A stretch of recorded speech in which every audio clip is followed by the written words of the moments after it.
Hello, my lovely friends. I have so many videos to post, and I'm just trying to post one a day, but there are a lot of videos posted, so I'm actually caught up, thank God. But today is currently July 31st, and I am on my way to the bookstore, even though I just said like I wasn't getting any more books, but I'm not getting self-help books. There's the key, not getting self-help books. I just, the more and more so I am going to pick up some psychology books to get my brain back on going. And I've just always loved psychology, honestly. Like, it was one of my favorite courses ever. And I don't know why I just didn't revisit it. I think it's because everyone, I guess I feel like a lot of people like it, so then I always try to do like what everyone doesn't like to do. But, you know, whatever. So I am about to go do that, and I'm gonna go to Barnes & Noble where there's Wi-Fi, so I might just be a weirdo holding my laptop as one of my videos is posting. Just never know. Totally forgot to film in Barnes & Noble. Excuse me. And I literally forgot, because once I see books, it's over. Like, it's over. I love books, guys. Like, I think my record for one book is like, I could read a book in a day. Like, I literally am that crazy when it comes to it. I just like, my eyes go wild, and I just love reading. I read a lot as a kid. Like, I just like to read, and especially because I have a really hard time reading. In school, they believed I was dyslexic, and when they said that, it almost made me want to prove to myself more that I'll never let that define me or stop me from reading. Once you put a book in front of me, it's over. Like, don't expect me to talk to you. Don't expect us to have conversations until my book is over. And like, I don't even know how many people like I say this to, and then like they never take me seriously, and then when I'm actually in front of them with a book, they're like, okay, yeah, you don't talk. And I'm like, shh. The book I got today was the Book of Secrets by Deepak Chopra. You know, you all know him, and I'm hoping you all can see the sky, because it is so beautiful. And so yesterday I went to Barnes & Noble and got that book. I didn't really talk much after that part of my vlog. Oh my god, there's a rainbow! Holy cow! What? Look at that. Isn't that not gorgeous? Wow. That is so beautiful. Today is honestly such a beautiful day, guys. So I got the book yesterday, and I have literally not vlogged at all because I've been reading all day. I'm halfway through the book. This book is, how many pages long? 260, and I'm at like 140, so a little bit more than halfway through, and I haven't had the book for 24 hours yet, so just goes to show how fast I like to read books, especially when they're super good.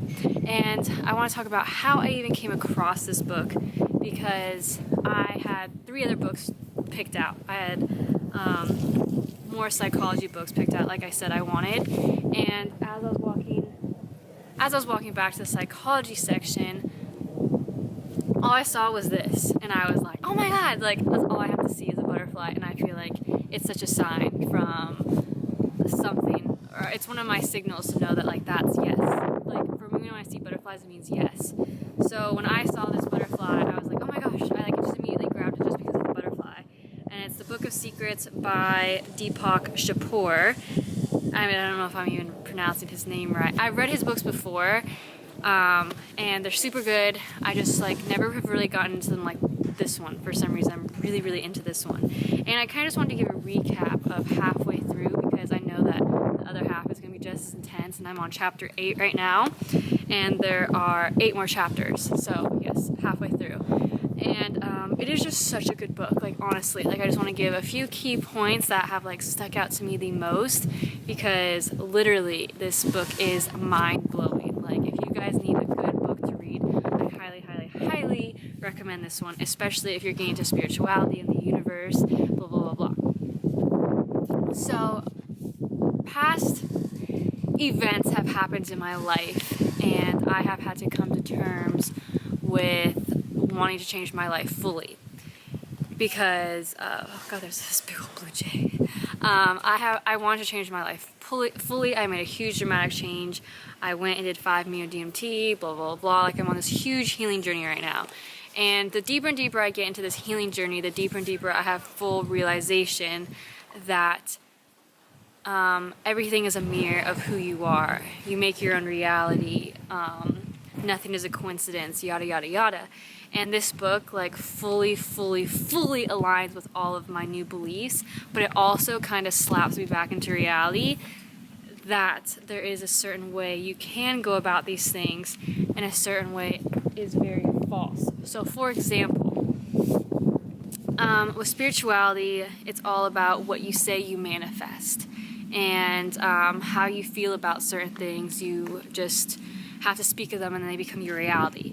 This book is like, yes, you have to do that, but first you have to really go deep into fixing that core problem. You can't just one day be like, I want to be positive all the time, and start saying every day, I am positive, I am positive, I am positive, I am positive, because you are just literally stuffing that closet, like I just said the other day, which is so crazy because, like I said as well, we have all the answers. So a lot of what I've said is like just validated in this book, and that's why I find it so cool. But also, scientists only have 10% of this world's figured out. There's still 90% of the world that they do not have figured out, and that just goes to show that there's so many more dimensions to this universe, and there's so many more things to this universe that we are not fully aware of, and he's just like talking about that. And I don't know, this is just such a good book. I have this one, I should have been like taking notes at more parts, but I've just been like going through it like crazy. But there's this one little paragraph that I'm just obsessed with, because if you know me, but if you don't know me, I was known as the ugly duckling for a very long time, and honestly, my dad is very good looking and my mom is very beautiful, and I was just very unattractive, and not one boy liked me. Like in middle school, hugging was like really a big thing, and like I literally never got hugged by a guy, and like guys rarely ever gave me attention, and it honestly just like really hurt, because I was just like, oh my gosh, like, you know, I mean, you never want to think of yourself as unattractive, but in middle school I was like, wow, I really am unattractive. And like same in elementary school, I was never like the cute girl. I was never, no boy had a crush on me. Like elementary and junior high, 9th, 10th, 11th grade, not one boy had a crush on me. Like it was really pathetic. Not pathetic, it just like was really like, oh, okay, like these are not in my cards to be a beautiful girl. And there was one day I was 15 and I was just crying to my dad, and I was like, Dad, like, why am I so ugly? Like, you and Mom are so beautiful. Like, why am I not beautiful? I don't understand. And my dad said, I have a secret for you, but you promise you can't let it get your head too big. And I was just kind of not understanding what he meant, and I wiped away my tears, and I was like, what do you mean? And then he said, around 17, you are just gonna wake up one day and look completely different. And I was just baffled, like, okay, yeah, I'm sure. I'm just gonna wake up one day and look completely different. He was like, I'm not kidding, I'm dead serious. You are going to look completely different, trust me. And I was 14 at the time, so I was like, I have 3 more years, whatever.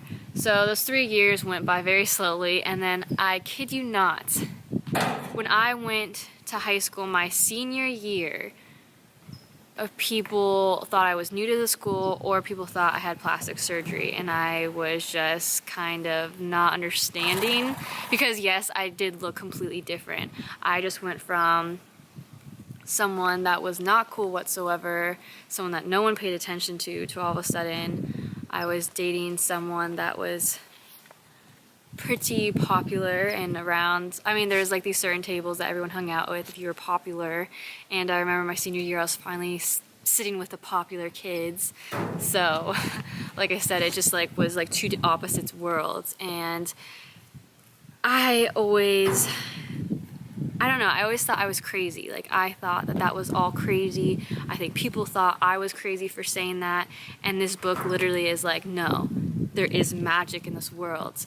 And I'll read you a part of it because this is the part that just stuck out to me the most. It says, the choice is to be conscious or not, which brings us to the possibility for transformation. No one disputes the fact that life consists of change, but can a person simply by altering his or her consciousness actually bring about a deep transformation and not just another superficial change?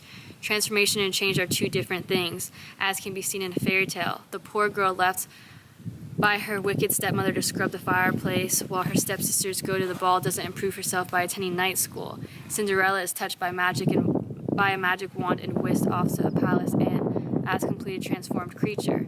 In fairy tale logic, change is too slow, too gradual, and too mundane. To satisfy the yearning symbolized by the frog who knows he is a prince and the ugly duckling who becomes a beautiful swan. There's more than an element of fantasy and magic touch that will instantaneously deliver a free, trouble-free life. More important, this fantasy disguises the way true transformation takes place. The key to true transformation is that nature doesn't move forward in a step-by-step movements. It takes quantum leaps all the time, and when it does, old ingredients aren't simply recombined. Something new appears in creation for the first time. An emergent property. For example, if you examine hydrogen and oxygen, they are light, gaseous, invisible, and dry. It took a transformation for those two elements to combine and create water, and when that happened, an entirely new set of possibilities emerged with it. The most important, from our point of view, is being life itself, and it's just literally like transformation is just like that. Like, it's not like the step-by-step progress that you watch happen. It like just literally just happens. And I feel if you really go back into history, or you go back to success, or you go back to things, it's just that one job, it's just that one thing that got them there. Like, yes, they worked on it and they manifested and they wanted it so badly, but it was just that one ticket that did it for them, that made them that. And I don't know, that was just like so cool to hear. And honestly, it also goes to what is ever going to happen to you is going to happen to you. Like, it's already programmed to happen to you. You have no control over it. All you can do is surrender and go along with life and just know that every single day is where you're exactly supposed to be. And I don't know, it's just like in such a weird age at 22 and at such a weird era in life with so much technology and so many possibilities, it's just a really cool book to read, to re-humble you and know that there's more to this. You have absolutely no control. And if you think you have control, you're living in an illusion, because everything is an illusion. Everything is the way you make it. He talks about the significance of giving rows. Okay, how do I even say this without trying to find the chapter? So he talks about everything is your reality. Everything that, so he says, for example, let's say you have a rose right in front of you. Without you smelling the rose has no scent. Without you touching its velvety petals, it has no feel. Without looking at its beautiful petals, it has no beauty. You give it that, and it gives you the beauty, the smell, and the touch. And that is so cool, because everything is karma. Everything is a exchange. Everything is a circle. Everything. And it just goes to show, like, even with human interactions, the way people treat you is how you are treating them. And it's just everything is a circle. Everything is recycled. Everything. And I don't know, this is just such a good book that I highly recommend for anyone that just needs a really good read right now, especially in spirituality, because in spirituality, he says you turn to spirituality when you need to heal. And I was like, damn. You know, I was just like, okay, that one was spot on, because I literally turned to spirituality when I was at one of the darkest points of my life.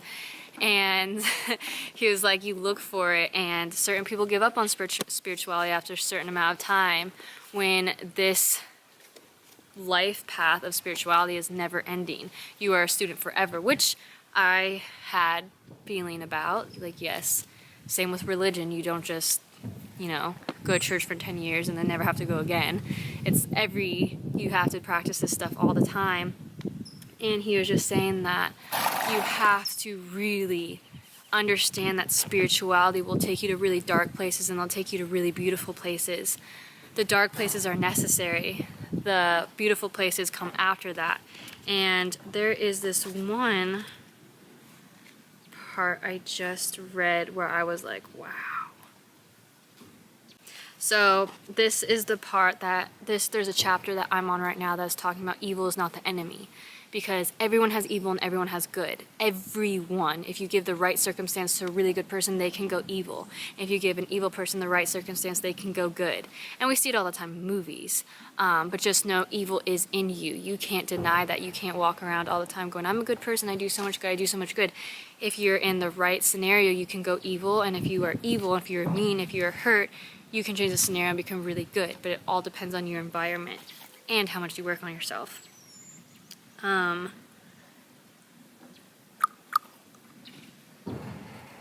he calls shadow work your hiding place, because that's where you hide everything. That's where you don't come to reality with terms of what you have to work on with yourself.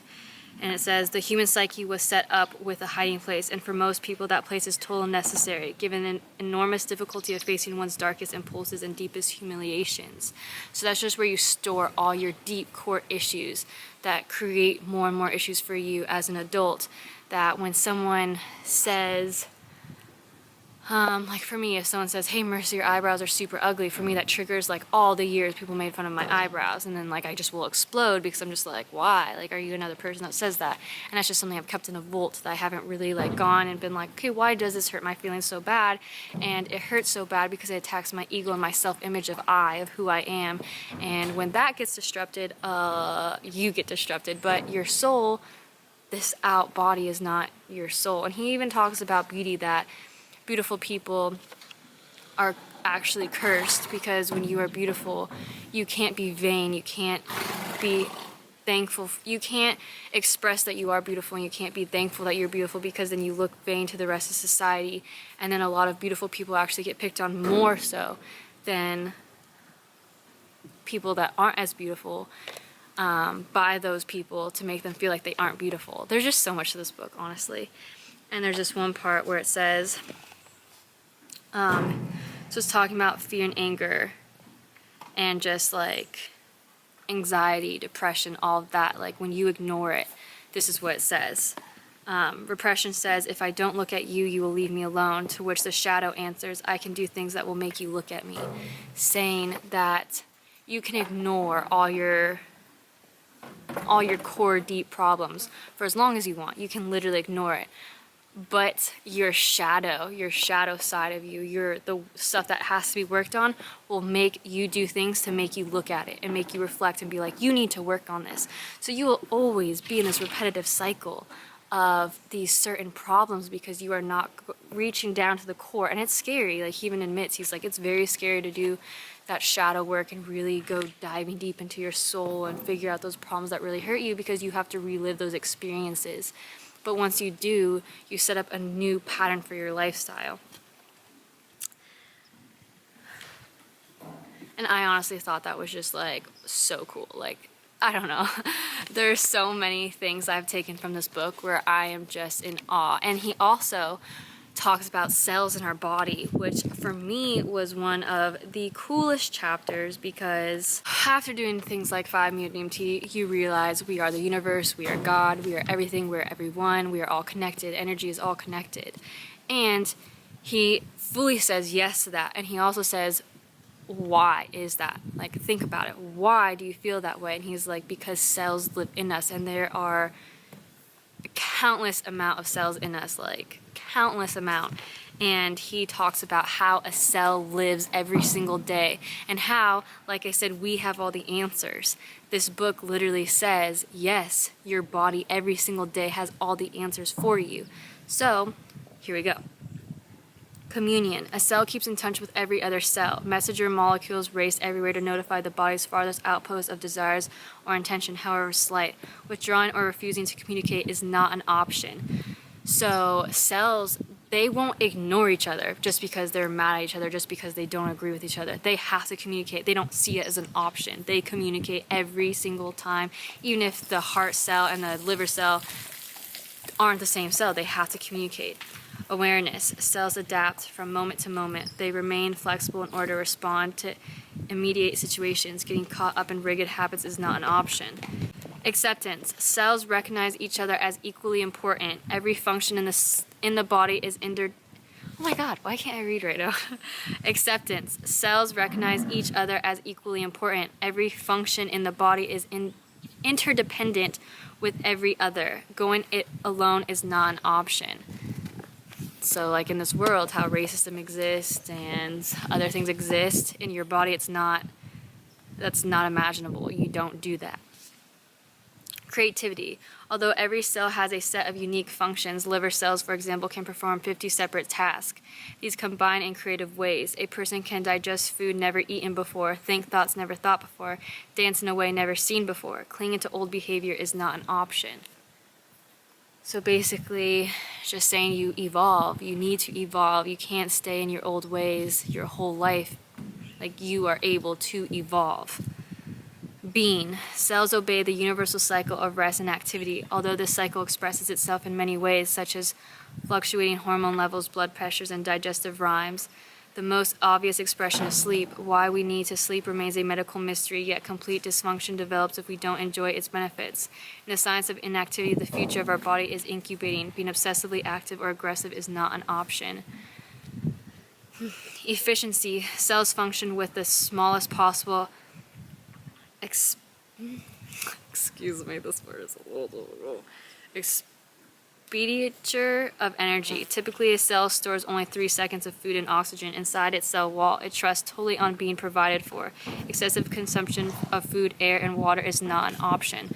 So it literally only will eat the nutrients it needs. And he goes over this more. I'm not going to read you all of that, but basically he says we live in a society right now where Americans, 80% of us, are obese or overweight. And we are literally not living the way our body tells us to live. And that's just by eating exactly what you need and getting as much water as you need, because that's all you should be doing. But we have learned to be very excessive. Bonding. Due to their common genetic inheritance, cells know that they are fundamentally the same. The fact that liver cells are different from heart cells and muscle cells are different from brain cells does not negotiate their common identity, which is unchanging in the laboratory. A muscle cell can be genetically transformed into a heart cell by going back to their common source. Healthy cells remain tied to their source no matter how many times they divide. For them, being an outcast is not an option. I'm telling you, this book is really deep. Giving. The primary activity of cells is giving, which maintains the integrity of all other cells. Total commitment to giving makes receiving automatic. It is the other half of natural cycle. Hoarding is not an option.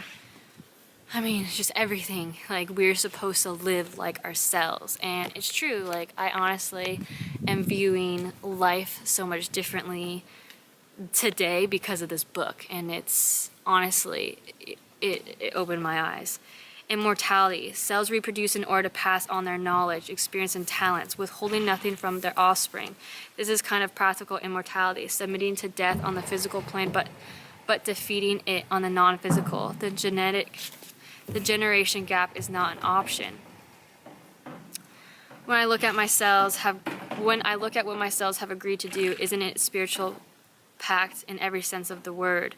The first quality, following a higher purpose, is the same as the spiritual qualities of surrender and selflessness. Giving is the same as returning to God what is God's. Immortality is the same as the belief in life after death. Labels adopted by the mind are not my body's concern. However, to my body, these qualities are simply the way life works.